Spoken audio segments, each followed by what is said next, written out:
నమస్తే. నిన్న కేటీఆర్ కొన్ని కామెంట్స్ గూడా చేసిర్రు రేవంత్ రెడ్డి పైన. దాని గురించి మాట్లాడదాం. అలాగే నిరుద్యోగులు. తెలంగాణ రాష్ట్రంలో నిరుద్యోగులు మరో భారీ బహిరంగ సభ పెడతాం. మేము 30,000 మందితో బహిరంగ సభ పెడతాం అని చెప్పేసి నిన్న పోస్టర్ కూడా రిలీజ్ చేయడం జరిగింది. మాట్లాడదాం వీటన్నిటిపైన మనతో పాటు మాట్లాడడానికి ఎమ్మెల్సీ బల్మూరి వెంకట్ ఉన్నారు. అన్న నమస్తే అన్న. చెప్పండి నిన్న కేటీఆర్ గారు కామెంట్ చేసిర్రు ఇటు రేవంత్ రెడ్డికి సంబంధించి, అదే కాంగ్రెస్ ప్రభుత్వానికి సంబంధించి నిన్న విచారణకొచ్చినప్పుడు. ఆ కామెంట్స్ ఎట్లా తీసుకుంటారు? ఈరోజు 'సైకోరావుకి' ఏం మాట్లాడుతుండో అర్థం గాక, హ్మ్.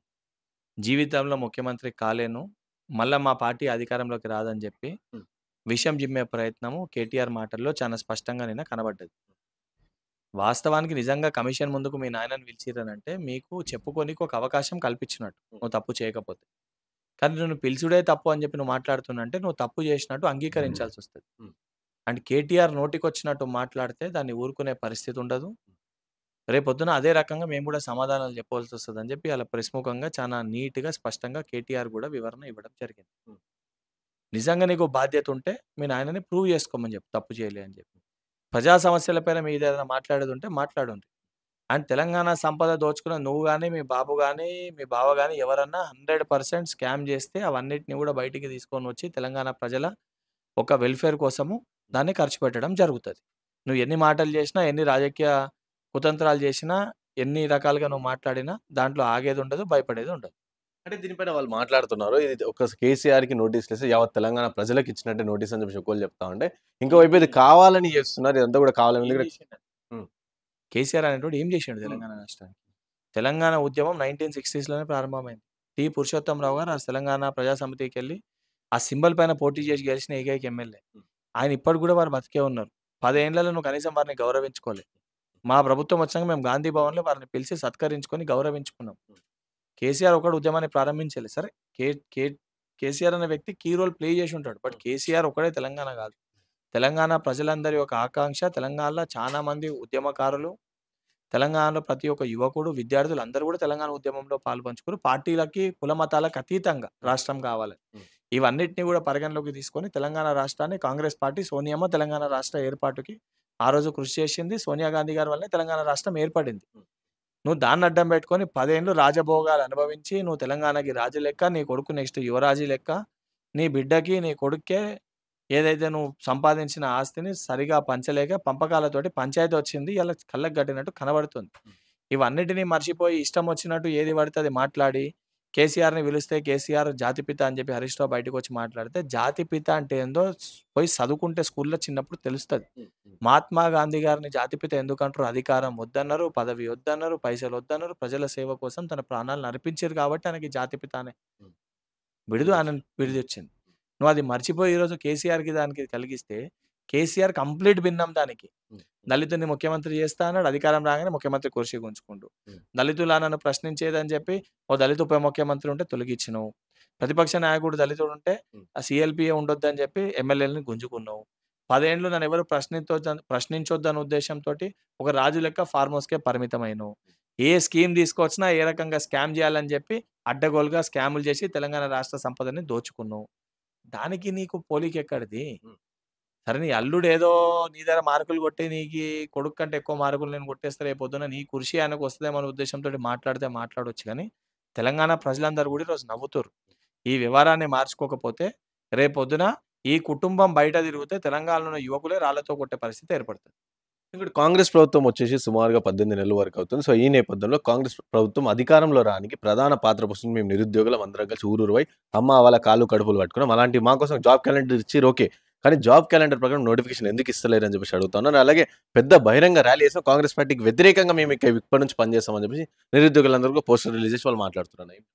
ఇప్పుడు మాట్లాడే వ్యక్తులు కొంతమంది పోయి అందులో కొంతమంది వ్యక్తులు ఉద్దేశపూర్వకంగా నిరుద్యోగులను తప్పుదోవ పట్టించే ప్రయత్నం చేస్తుర్రు. హ్మ్. హ్మ్. 2017కెళ్ళి నోటిఫికేషన్‌లిచ్చి ఎగ్జామ్స్ కండక్ట్ చేసి నియామక పత్రాలు ఇయ్యకుంటే సుమారు 24 పైచిలుకు ఉద్యోగాలు అనేకమైన ఇష్యూస్ తోటి పెండింగ్‌లో ఉండే. సరే ఉద్యోగాలు నోటిఫికేషన్‌లు ఇచ్చుడు లేదా కొత్త నోటిఫికేషన్ ఇవ్వడము, ఎగ్జామ్ పెట్టడము, ఎగ్జామ్ రాయడం ఒక ఎత్తు. ఎగ్జామ్ రాసి ఉద్యోగం వచ్చి నియామక పత్రం రాక ప్రైవేట్ రంగంలో పోలేక ఆ యువకులందరూ ఇబ్బంది పడుతుంటే మరి 7 ఏండ్లు వీళ్ళు గాడిద పన్లు తోమిర్రా హ్మ్. బీఆర్ఎస్ నాయకులు హ్మ్. కేటీఆర్, కేసీఆర్. హ్మ్. నీ చెల్లెకి ఉద్యోగం రాకపోతే 6 నెలలు ఉద్యోగం ఇచ్చినావు. మరెందుకు వీళ్ళకి ఇయ్యలేకపోయినావు? నీకు ఆ చిత్తశుద్ధి బాధ్యతనే లేదు. 10 ఏండ్ల సందర్భంలో కేసీఆర్ గారు మొత్తం నిరుద్యోగులను ఉద్దేశించి ఒక 5 సార్లు కూడా మాట్లాడలే. రేవంత్ రెడ్డి గారు ప్రతిసారి మీ వల్లనే ఈరోజు తెలంగాణ రాష్ట్రంలో కాంగ్రెస్ ప్రభుత్వం ఏర్పడ్డదని ఇప్పటికి 14 పైనే 13, 14 సార్లు నిరుద్యోగులను ఉద్దేశించి వాళ్ళకొక నమ్మకాన్ని కల్పించే ప్రయత్నం చేశాను. అండ్ ఆ పెండింగ్‌లో ఉన్నాయన్నీ కూడా కోర్టు కేసు చిక్కుముడిలో ఉన్న సమస్యలన్నీ పరిష్కరించి నియామక పత్రాలు ఇచ్చి వాళ్ళకొక ధైర్యాన్ని కల్పించడం జరిగింది. డీఎస్సీ కూడా కేవలం నోటిఫికేషన్ ఇవ్వడం కాదు, నియామక పత్రాలు కూడా 3, 4 నెలల లోపల భర్తీ చేయాలని చెప్పి చేసి చూపించిన ప్రభుత్వం మన ప్రజా ప్రభుత్వం. దానితో పాటు ఇప్పుడు ఈ గ్రూప్ 1, గ్రూప్ 2 పెండింగ్ ఏవైతే ఉన్నాయో వాటిని కూడా అతి తొందరలో ఏదైతే టీజీపీఎస్సీకి న్యాయపర చిక్కులన్నీ కూడా పరిష్కరించుకొని దాన్ని రిజాల్వ్ చేసుకొని అతి త్వరలో ముఖ్యమంత్రి గారి నోటి మీదగానే ప్రభుత్వంలో ఉన్న ఖాళీలన్నిటినీ కూడా రివైజ్డ్ క్యాలెండర్ చేసుకొని మనము ఆ శుభవార్తని వినబోతున్నాము.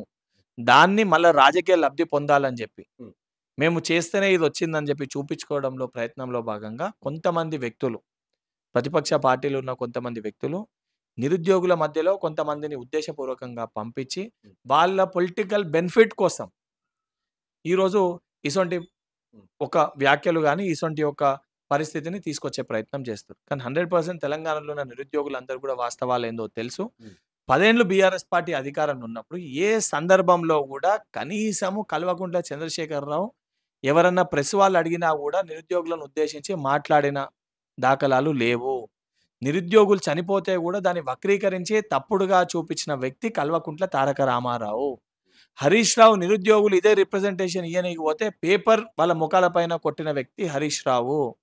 కవిత గారిని కలవనీకి పోతే గంటల తరబడి వారి ఇంటి బయట వెయిట్ చేపించి కల్వకుంట్ల తిరిగి పంపించిన ఘనత కల్వకుంట్ల కవిత గారిది. వినోద్ రావు గారు ఉద్దేశపూర్వకంగా టైపిస్ట్ సోదరులను ఇబ్బంది పెట్టే ప్రయత్నం చేసిన వ్యక్తి వినోద్ రావు. సంతోష్ రావు ఈ నిరుద్యోగులు ఏదన్నా చెప్పే ప్రయత్నం చేసినా దాన్ని తప్పుడుగా టీ న్యూస్ ఛానల్లో చూపించిన వ్యక్తి సంతోష్ రావు.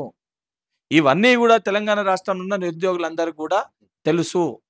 ఇవన్నీ కూడా అన్నిటిని కూడా పునరాలోచించుకోవాలి. ఇటువంటి వ్యక్తులు ఈరోజు ఏం చేసే ప్రయత్నం చేస్తారు, మన కోసం వాళ్ళు కొట్లాడుతుండ్రా, వాళ్ళ కుర్చీలు మళ్ళీ తెచ్చుకొని వాళ్ళు కొట్లాడుతున్నా అని వాళ్ళు ఆలోచించుకోవాలని చెప్పి మీ ద్వారా తెలంగాణ రాష్ట్రంలో ఉన్న నిరుద్యోగులకు విజ్ఞప్తి అంటే చేస్తున్నారు. మీరు గతంలో కూడా చెప్పారు మాది యువకుల కులం అని చెప్పేసి యువకులకు సంబంధించి ఏదైనా సమస్యలు నేను ముందుంటా అని చెప్పేసి. సో ఇప్పుడు నిరుద్యోగ సంబంధించి మేము ఒక రిప్రజెంటేషన్ ఇస్తాం, మేము దానికి సంబంధించి ర్యాలీ పెడుతున్నాం అని చెప్పి చెప్తా ఉన్న పరిస్థితి. అయితే మీరు వెళ్ళి వాళ్ళ పక్షాన ఒకవేళ వాళ్ళకి సపోర్ట్ కావచ్చు, మద్దతు కావచ్చు, వాళ్ళకి వెళ్ళే ఛాన్సెస్ ఏమైనా ఉందా పిలిస్తే?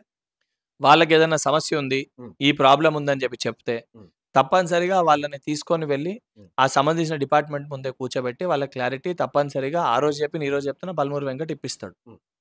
కానీ అది చెయ్యకుండా, అది కాకుండా రాజకీయ లబ్ధి కోసము కొంతమంది వ్యక్తులు ఈ ముసుగులలో, కొంతమంది ఇన్స్టిట్యూట్లు ఉన్న వ్యక్తులు వాళ్ళ కోచింగ్ సెంటర్లు నడవనీకి ఇటువంటి వీడియోలు చేసి లాస్ట్కి మా క్లాస్లో చేరండి, మా కోచింగ్ సెంటర్లో చేరండి, ఇది తక్కువ ఫీజు, ఇది డిస్కౌంట్, ఇది ఆఫర్ అని చెప్పి ప్రచారం చేసుకునే వ్యక్తులు వాళ్ళ పొట్ట నిండనీకి మన జీవితాలతో చెలగాటం ఆడుతారు. అసొంటి వ్యక్తుల మాటల్లో వెళ్ళకుండా, వాళ్ళ మాటల్లో పడకుండా వాస్తవాలేందో మీరు ఆలోచించుకొని తప్పనిసరిగా అవేదున్నా నా దృష్టికి వస్తే 100% నేను వెళ్ళి మాట్లాడి అతి త్వరలో మీకు ఆ శుభవార్త మీరు చేసినా, చేయకపోయినా, అడిగినా, అడగకపోయినా యువకులం తరఫున దానికి ఒక రిప్రజెంటేటివ్ లెక్క ఎమ్మెల్సీగా నా పైన ఆ బాధ్యత ఉంది. తప్పనిసరిగా నా బాధ్యతని నెరవేరుస్తా. సో ఈ మధ్యలో బాగా న్యూస్ పేపర్లలో వస్తుంది అన్న. ఒకటి ఏంటంటే ప్రధానంగా ఏజ్ రిలాక్సేషన్ సంబంధించి. సో గతంలో చూసుకుంటే కేసీఆర్ 58 నుంచి 60కి పెంచారు. ఈ ప్రభుత్వం కూడా డిఏలు కట్టలేక డబ్బులు లేవు కాబట్టి సో 61 కూడా పెంచే ఛాన్స్ ఉంది అని చెప్పేసి న్యూస్ పేపర్లో రెగ్యులర్గా వస్తుంది. సో దానిపైన ఏం చెప్తారు? అసలు అది ఆ ఆలోచన ప్రభుత్వానికి ఉందంటారా? డిఏ సంవత్సరానికి ఒకసారి వస్తుందా? ఒకసారేనా? మనం వచ్చినాక ఆల్రెడీ ఒకటి ఇచ్చినాము, రాగానే రెండోది డిక్లేర్ చేసినాం, మూడోదాన్ని కూడా ప్రామిస్ చేసినాం. అంటే మన దాని ప్రకారంగా ప్రభుత్వం ఏర్పడ్డాక మనం ఇవ్వాల్సింది మనం ఇస్తున్నాం.